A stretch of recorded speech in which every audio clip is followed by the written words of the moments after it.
Anybody need a combo they didn't get? I was a novice. I was a Linklater novice when I began this film. And I think that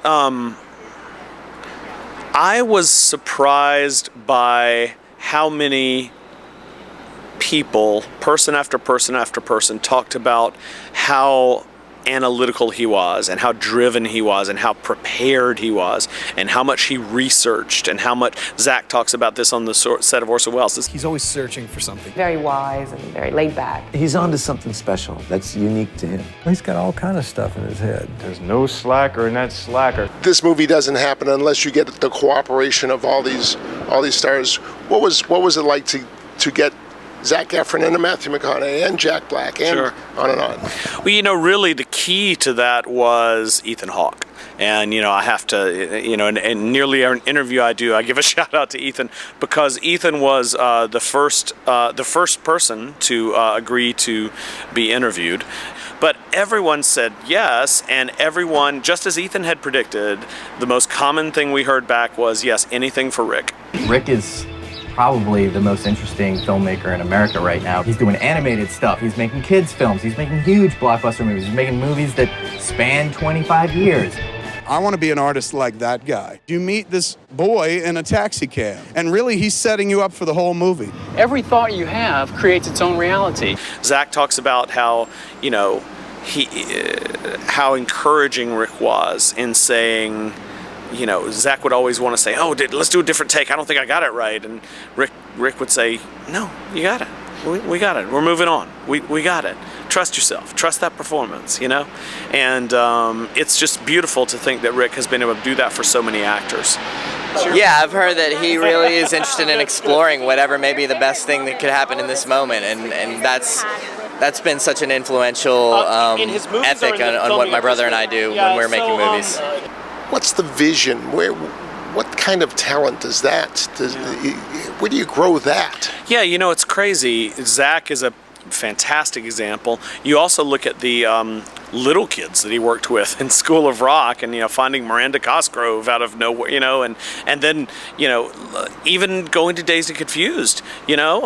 Almost all of those people in Dazed and Confused, that was, for many of them, it was their first film. For a lot of them, it was almost their first film. None of those guys were well known, and it's the beginning of Ben Affleck's career and Joey Lauren Adams' career and Parker Posey's career and Matthew McConaughey's career and all of these Rory Cochran's career. All of these careers come out of Dazed and Confused because Rick is able to see something in them.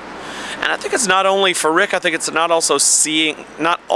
only late in the festival here, not only seeing the talent, but it's also the way that Rick has of working with that person, what's already inside that person, and bringing it out. All right. Ricky Ticky Linklater. But Richard Linklater is a teacher through this coaxing way that he has of bringing things out, staying to the script, but bringing something out of the actor that they didn't know that they had. He's teaching. Sure, absolutely. And he's so, like Matthew says in the movie, he says, I don't think I've ever heard Rick say the word no to anyone on set. You thank Richard Linklater. This is a thank you to him. Did you show any of this?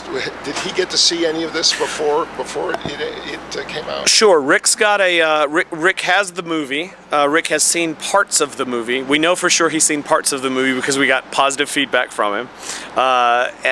We're not sure. He won't admit to whether he's seen the whole movie or not. But Rick is. He's such a humble guy, such a guy that deflects praise and recognition from himself onto his actors and onto his collaborators and that kind of thing. And so I can understand why he'd want to be a little bit cagey about whether he's seen it or not. I think his three best movies are the three last movies he's made. Honestly, Boyhood, Before Midnight, and Bernie are my three favorites, and of the three, they probably go in that order. Of the three, Boyhood, I think that it is a true masterpiece.